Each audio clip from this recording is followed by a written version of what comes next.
eh, kita buka kulitnya dengan cara seperti ini.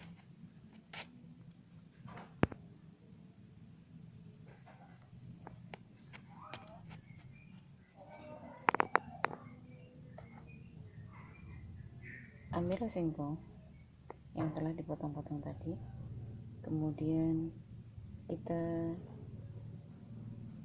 sayat dengan pisau arah memanjang seperti ini.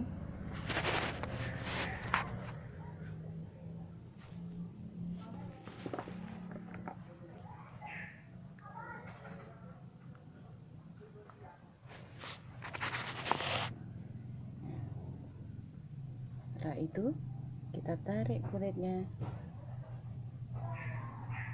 dengan cepat.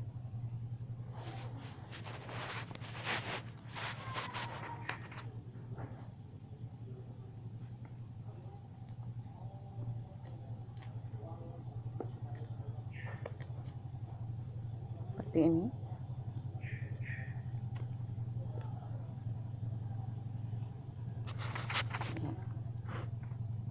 Selesai, kita tinggal mencuci singkong yang sudah kita kupas tadi untuk kita buat makanan seperti yang kita inginkan.